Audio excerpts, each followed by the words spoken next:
what we want you to embrace first is that your economics and how they flow to you are about the energy that you are flowing outward to others. In other words, it's what you're offering, what you're receiving and what you're offering are the same. They are vibrationally equivalent. And if you can think in terms of the service that you're offering, now we offer that word carefully because you misunderstand it every time someone uses the word. But in this conversation that we're having, where we've agreed that economics is all about serving one another, in other words, it's what it all is, then as you acknowledge that your contribution, what you are offering to this mix, is of value to others, once you go there, now your understanding of economics is in a whole new place that can serve you in a whole new way. So now we'll ask you, are you there yet? Do you acknowledge that it is your service to others? So now, in what ways do you serve? You were going to make a short list a little while ago, but in what ways do you serve others? You serve others by getting energy flowing. You serve others by tapping into the stream of infinite intelligence. You serve others by tuning in, tapping in to the frequency, this high power frequency. You serve others by understanding the path of least resistance. You serve others by being wobble free. You serve others by tapping in, not just to infinite intelligence, but to infinite prosperity, to infinite abundance of energy, to infinite ideas. If you're serving others, then isn't it the idea that really is at the basis of most service, you see? When you loosen up these cobwebs and you start acknowledging that you could be in the right place at the right time, in more conversations, in more opportunities to uplift, if you would put your attention upon the energy that you're receiving, which then you will be flowing. But here's the most interesting thing about economics. We already said it to you, but we're going to say it to you again. You don't get it until you give it, because it is the asking for it that summons it. So when you get into an attitude of service, which is asking for it on the behalf of others, now you open a really big portal, a really big vortex of abundance, you see. And that's really the place that you want to start with all of this. In what ways can I be of value to others? Now let's start generally.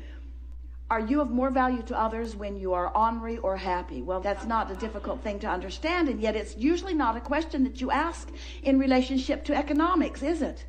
Because you're thinking in terms of your action, not in terms of your attitude. But your attitude, your mood, your vibration is everything in terms of what you receive and in terms of what you give, you see. So if you're thinking in terms of being the portal through which all of this flows, do you acknowledge that the world is out there asking? Do you acknowledge that their life experiences are what are causing them to identify what the next economic booms will be? Do you know that there are economic booms in the vortex right now that haven't even been discovered by those who will feel the inspiration to provide the response to the boom that is being asked for? So does it overwhelm you to think about being the creative genius that is inspired to that? We're not asking all of you to be the next Bill Gates, but why not? We're not asking you to be the next innovator of the next big invention, but why not? But what we are asking you to do is acknowledge that there is infinite energy flowing, and enough abundance will flow to serve you in the way that you are wanting to be served once you get into this flow of economics. It's all about energy, you see. As much money is coming to you, we're saying money, financial abundance is coming to you as you are asking for and allowing. But what's interesting, as in our earlier conversation, you're motivating yourself to the asking rather than inspiring yourself to the asking. So it's not a clear, open thing that's going on, because in the worrying about what you're going to do with it or where it's going to come from, you block the flow of it. So if you could just concentrate on the fact that the flow exists and on the fact that there is a path of least resistance that is available to you right here and now, if you could just acknowledge that you have the ability to get on this path and you have the ability to receive the flow, instead of worrying about where it's going to be, when it's going to be, who's going to bring it, where it's going to come from, how long it's going to last, how big it's going to be. When you ask those questions that make you wobble, then you don't do either one of those two things. You don't hook up to the energy and you don't flow it towards something that is meaningful to you. That was a big economic discussion, but how does it translate into something that you do something about? It doesn't translate into how you do something about it. It translates into how you feel about money. You got to feel like there's plenty of it out there and there's a lot of it earmarked for you. Got to feel that way because it is that way. And then you got to figure out how to figure out. Got to figure out how you got to figure out. You got to feel your way to it. And it's on the path of least resistance. It's not on the path of hardship. It's not on the path of struggle. It's not on the path of determination or effort. It's not on the path of motivation. It's on the path of inspiration. You got to tune into the path, you see, to the path of inspiration. So we have some questions for you. We asked you some earlier. You were quiet about it. We want you to be more bold in your response now. Do you believe in infinite intelligence? Yes. And do you believe in infinite abundance? Yes. And do you believe that you've carved out a path of abundance for yourself? Yes. Do you understand that your vortex holds that path? Yes. Do you believe that the path will be inspired to you? Do you think you'll get there with worry? No. How are you going to get there? How are you going to find the trail? How are you going to find that path?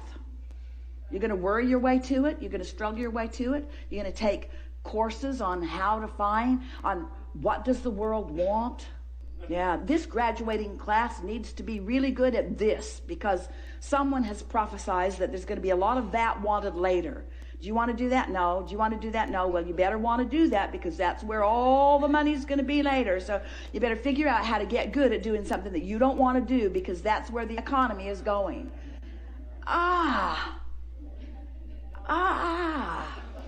What do you want to do? What do you want to do? You've lived long enough. None of you were born yesterday.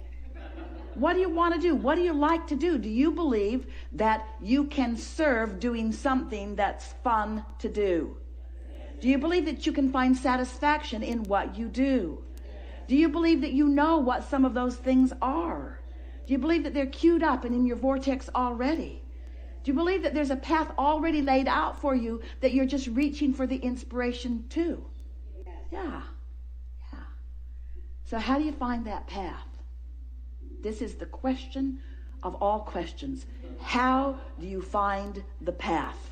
Think about it.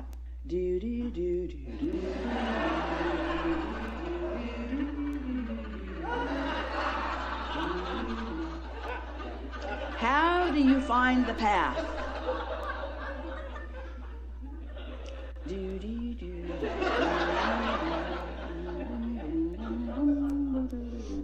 You don't find the path finds you.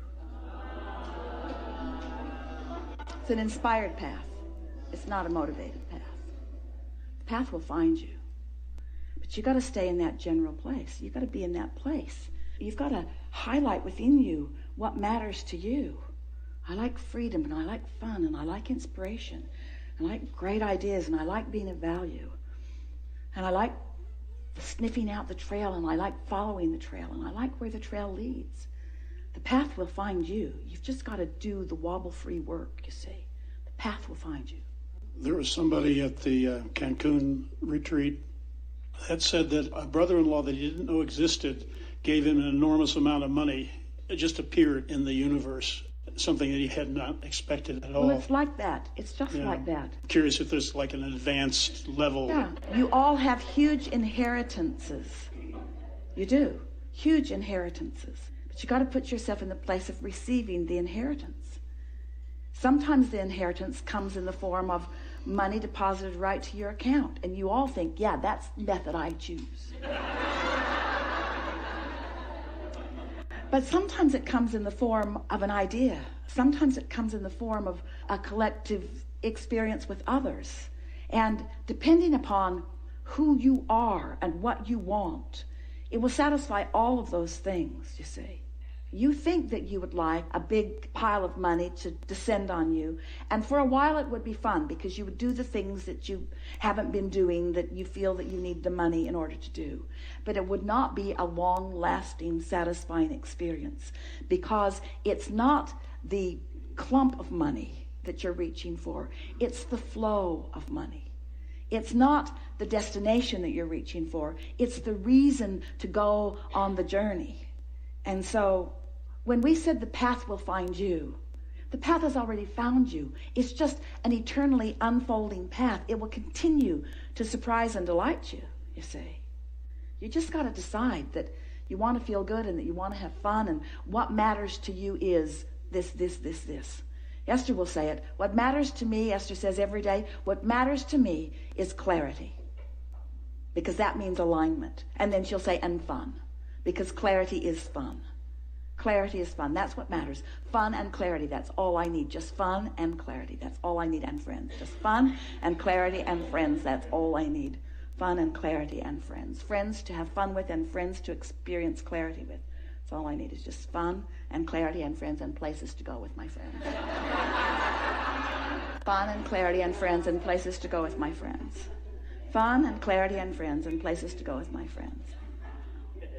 And really good food. Fun and clarity and friends and places to go with my friends where there's really good food. That's all I need. And on and on and on and on it, on and on and on and on it goes. Occurred to Esther the other day. She's sitting and writing and journaling and sketching and drawing focus wheels and thrilling herself with clarity and feeling appreciation for that and that and that and that and that. She got such momentum for appreciation going, and then she suddenly began thinking of all the things that had led to all the things that she was feeling appreciation for. And the list just went on and on. She was sort of feeling the background of all of it and realizing that all of that is now in her background was in the foreground for someone at some time. It was someone's leading edge. Now it's the background for her. Now it's the basis for her where she stands in her leading edge. But everyone has always been looking forward, it occurred to her. They've all been looking forward, and everything that has been before is all pointed toward where I am now. And suddenly she felt herself at the pinnacle, at the point, at the receiving end of this huge funnel of well-being. Everything that had ever happened before, it felt like it all had happened for the benefit of her standing right here, right now. All of it. Everything everyone had ever thought, everything that everyone had ever wanted, every road that had ever been built, every FedEx truck that would ever gotten on the road to bring her something that she just ordered from Amazon yesterday. In other words, everything in all of the universe felt as if it existed for this moment in time, for this leading edge beingness, for this culmination of who she is right here, right now. And you know what? She's right. But as she figured that out, now she's standing in a place of worthiness like she has never stood in before. All of this for me, all of these thoughts for me, all of this benefit for me, all of this transportation, all of this economics, all of this industry, all of this technology, all of this for me, all of this for the benefit of what I see here and here and here and here and here. When you stand in that place of appreciation of what is available to you because of all that has come before, but you focus forward, which is the only place that you can focus, you will discover that it is the new idea that is the richness of this promise of creation that you've come for. Not the accumulation of what others have accomplished, but the inspiration of the new idea, because it's the hatching of what's new that we all live for, you see. We are eternal beings, and it's that new hatching. It's that new hatching that gives you the goosebumps, always, the new hatching. So sometimes it feels to you like you are the receiver of that which is us, and we say those goosebumps are us. But it's your newfound receiving place of that vibration that makes you feel it the way you do. It's that breaking loose into the new place. Always a new place, always a new place, always a new place, always a new place. More to live, more to love, more to know, more to taste, more to feel, more to see, more to smell, more to hear, more to experience, more to live. That's the abundance that is yours. That's the inheritance that's there for you. And you stand at the point of it. You stand at the point of all of that, ready to receive it. And the question is, are you ready? Are you ready? Do you really love yourself? Have you practiced that? How mad have you been at others? That blocks what flows to you. How allowing are you of others? Because that opens what flows to you. How much do you love life? Because that's what opens to you.